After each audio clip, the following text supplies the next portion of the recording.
Line history इकाई 2 अमेरिकी स्वतंत्रता संग्राम।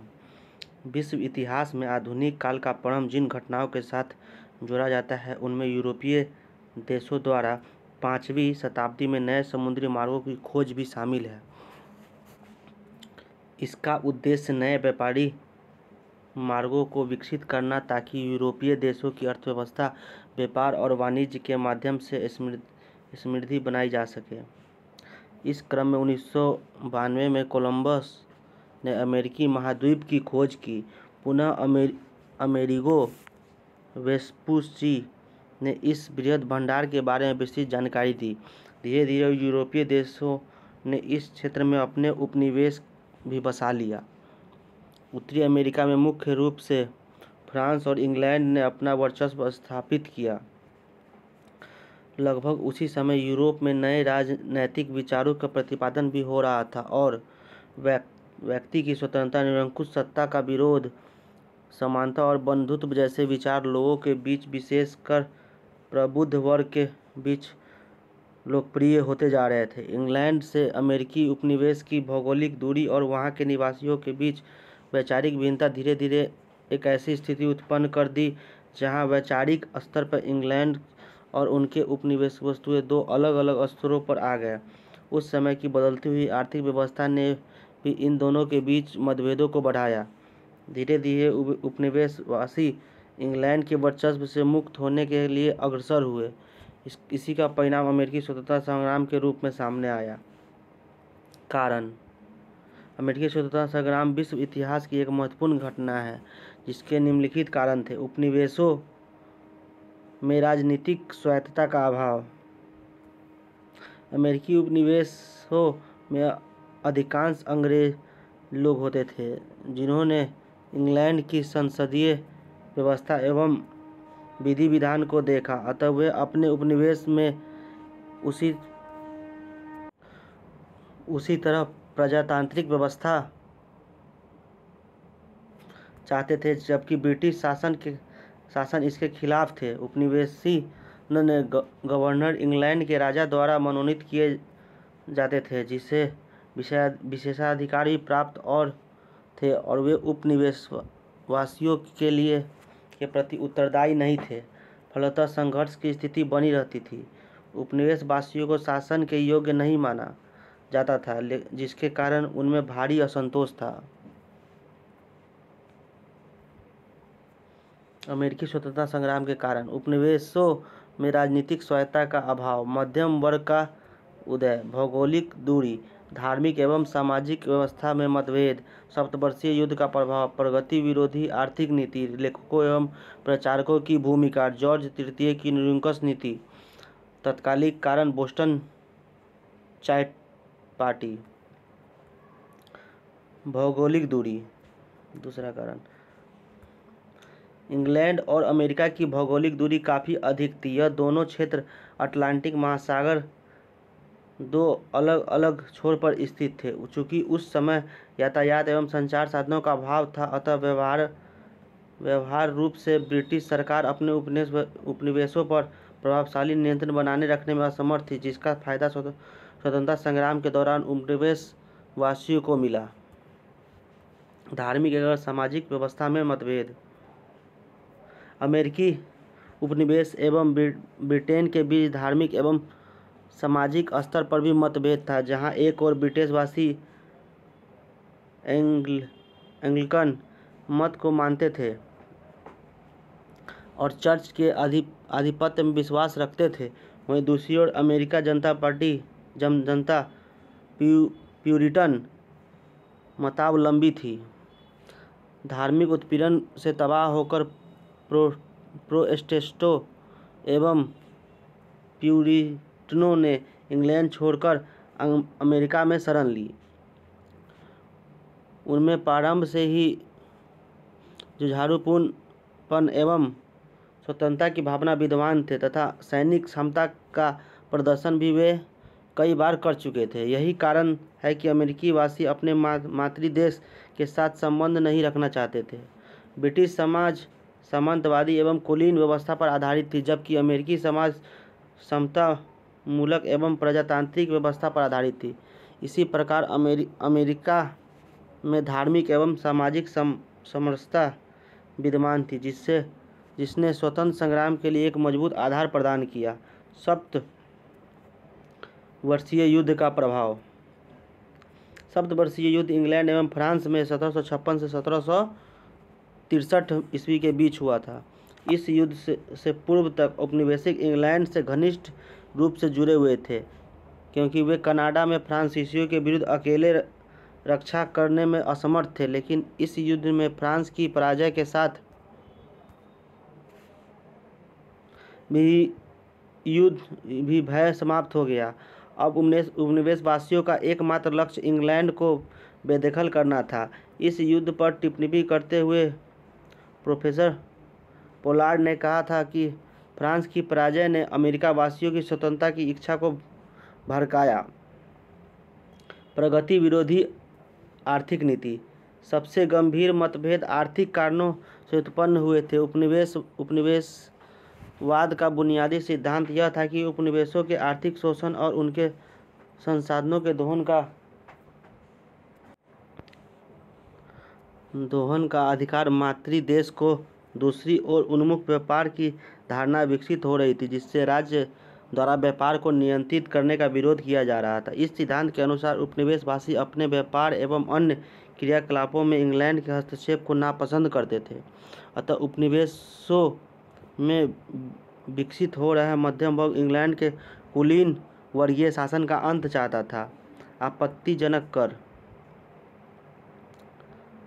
सप्तवर्षीय युद्ध में इंग्लैंड काफ़ी आर्थिक क्षति हुई थी। अतः क्षतिपूर्ण हेतु तत्कालीन प्रधानमंत्री ग्रेनविले 1765 ईस्वी में स्टाम्प एक्ट पारित किया, जिसके अनुसार सभी अदालती कागजों, अखबारों आदि पर 20 शिलिंग का स्टाम्प लगाना अनिवार्य था। इस कानून से उपनिवेशों में व्यापक विरोध की भावना जग उठी और उपनिवेशवासियों ने ब्रिटेन से आने वाली सभी वस्तुओं का बहिष्कार करने का निश्चय लिया।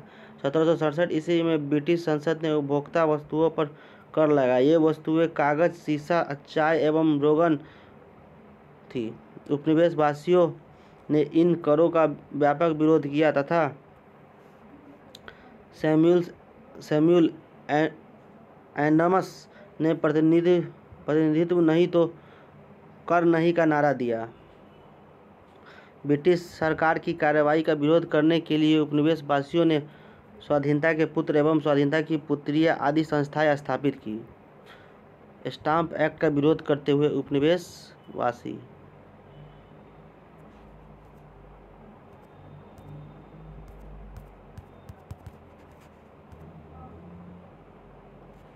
लेखक एवं प्रचारकों की भूमिका।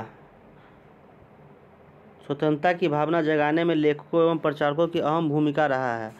1776 ईस्वी में थॉमस पेन की लघु पत्रिका कॉमन सेंस प्रकाशित हुई। इसमें अत्यंत प्रभावशाली एवं उत्तेजक शैली में स्वतंत्रता की आवश्यकता पर बल दिया गया।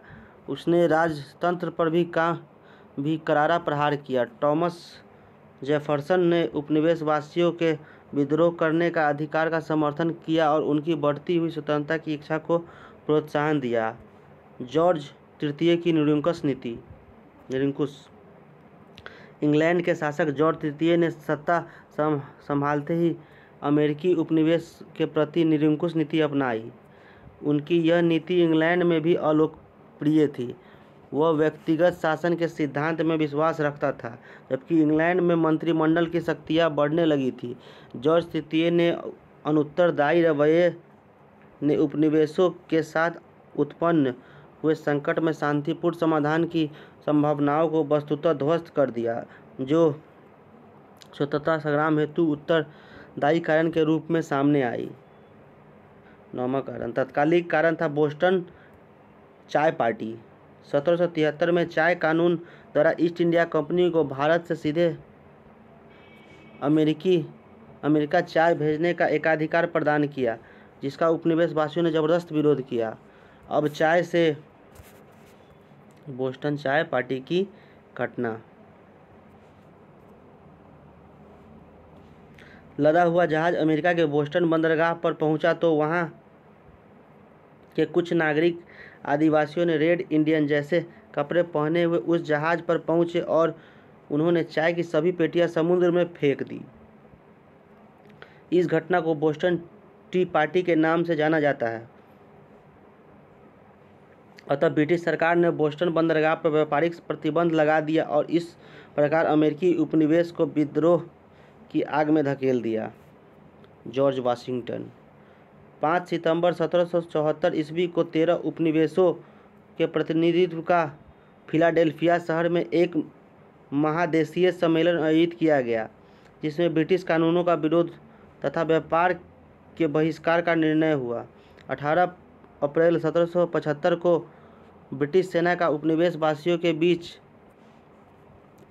लैंगस्टन में प्रथम संघर्ष हुआ। इसके पश्चात 4 जुलाई 1776 ईस्वी में फिलाडेल्फिया में दूसरा महादेशीय सम्मेलन आयोजित हुआ। इसमें थॉमस जेफरसन द्वारा तैयार किया गया स्वतंत्रता का घोषणा पत्र जारी किया।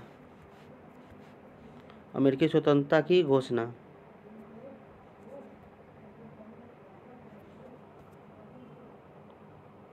गया था। जॉर्ज वाशिंगटन को अमेरिकी उपनिवेश का सेनापति नियुक्त किया गया। इस प्रकार अमेरिकी स्वतंत्रता संग्राम पूरी तरह आरंभ हो गया। 3 फरवरी 1783 में पेरिस की संधि द्वारा समाप्त हुआ।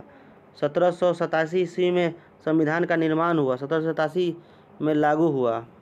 1789 में जॉर्ज वाशिंगटन को प्रथम राष्ट्रपति बनाया गया। परिणाम अमेरिकी स्वतंत्रता संग्राम को विश्व इतिहास में एक विभाजन रेखा के रूप में देखा जाता है। इसके तत्कालिक एवं दीर्घकालिक परिणाम दोनों ही निर्णायक थे। ब्रिटेन एक कीमती उपनिवेश हाथ से निकल गया था तथा अटलांटिक महासागर के पार संयुक्त राज्य अमेरिका के रूप में एक शक्तिशाली राष्ट्र का उदय हुआ, जिसने पूरे विश्व को प्रभावित किया। अमेरिकी स्वतंत्रता संग्राम एक तरह से वाणिज्यवाद प्रतिबंधों के विरुद्ध एक विद्रोह था। अतः इसने एडम स्मिथ के लेसेज फेयर मुक्त व्यापार के सिद्धांत को मजबूत किया। ब्रिटेन की हार का दोष जॉर्ज तृतीय तथा उनके मंत्रियों के मत्थे मढ़ा गया। फलतः तानाशाह बनने का जॉर्ज तृतीय का सपना चूर हो गया। लॉर्ड नाथ का मंत्रिमंडल बर्खास्त था। अधिक उदार मंत्रिमंडल नियुक्त हुआ। इंग्लैंड में जल्द ही कई सुधार हुए, जैसे आयरलैंड की संसद को लगभग स्वतंत्र स्थान प्राप्त हुआ 1782 ईस्वी में। कैथोलिक आयरिश लोगों को मताधिकार मिला 1793 ईस्वी में। आयरिश संसद वेस्टमिंस्टर संसद के द्वारा 1800 ईस्वी में। इस प्रकार सीमित राजतंत्र और राजनीतिक स्वतंत्रता का वर्चस्व बढ़ गया। अमेरिकी स्वतंत्रता संग्राम ने फ्रांस को भी प्रभावित किया। इस संग्राम में लफायते के नेतृत्व में फ्रांसीसी सैनिकों ने भाग लिया। अतः जब वे स्वदेश लौटे तो निरंकुश राजतंत्र के प्रति जनता को जागरूक करने का प्रयास किया। दूसरी ओर फ्रांसीसी अर्थव्यवस्था भी बुरी तरह से प्रभावित हुई। राजनीति में जनता की भागीदारी का मार्ग प्रशस्त हुआ। जनता को धार्मिक एवं अंतःकरण की स्वतंत्रता मिली और मौलिक अधिकारों के माध्यम से लोगों के मूलभूत स्वतंत्रता स्वीकार कर ली गई। विश्व का प्रथम लिखित संविधान अमेरिका को 1789 में लागू किया, जिसमें महिलाओं को संपत्ति का अधिकार मिला तथा उत्तराधिकार कानून को न्याय संगत बनाया गया। अमेरिका गणतंत्र बना, वहाँ मोंटेस्क्यू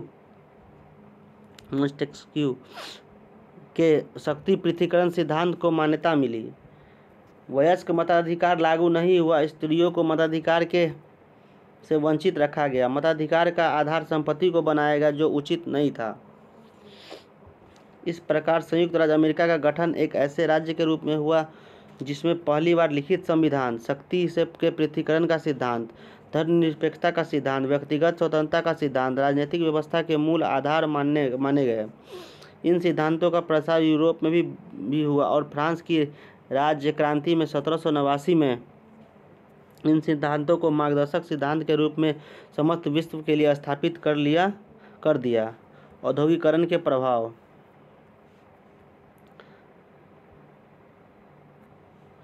अमेरिकी स्वतंत्रता संग्राम के समय ही पश्चिमी यूरोप औद्योगिक क्रांति नवनिर्मित अमेरिकी समाज में प्रवेश कर रही थी, अतः इसके आर्थिक प्रगति की अपार संभावनाओं का उदय हुआ।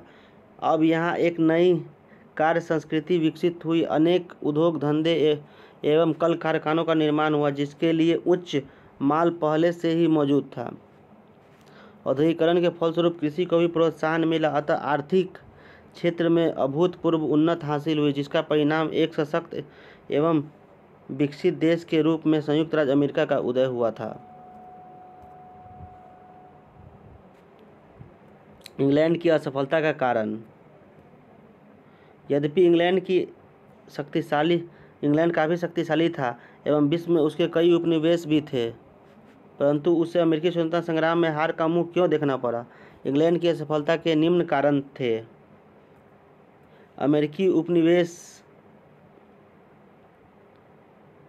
अटलांटिक महासागर के पार 3000 मील की दूरी पर स्थित थे, अतः वहां समय से सेना रसद पहुंचाने में कठिनाई होती थी। दूसरी ओर अमेरिका की भौगोलिक स्थिति से भी अमेरिकी सैनिक परिचित नहीं थे।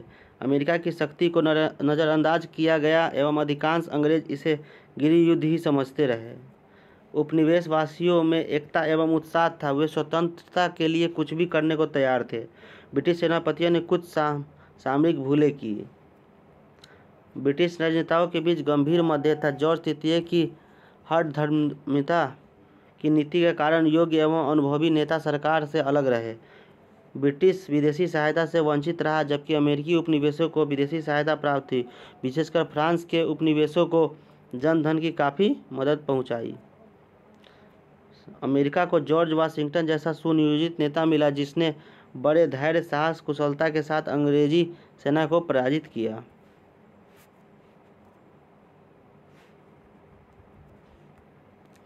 अमेरिका 13 उपनिवेशों के नाम: new Hampshire, Massachusetts, Rhode Island, Connecticut, New York, new Jersey, Pennsylvania, Delaware, Maryland, Virginia, उत्तरी कैरोलिना, दक्षिणी कैरोलिना, जॉर्जिया। अमेरिका के 13 उपनिवेश।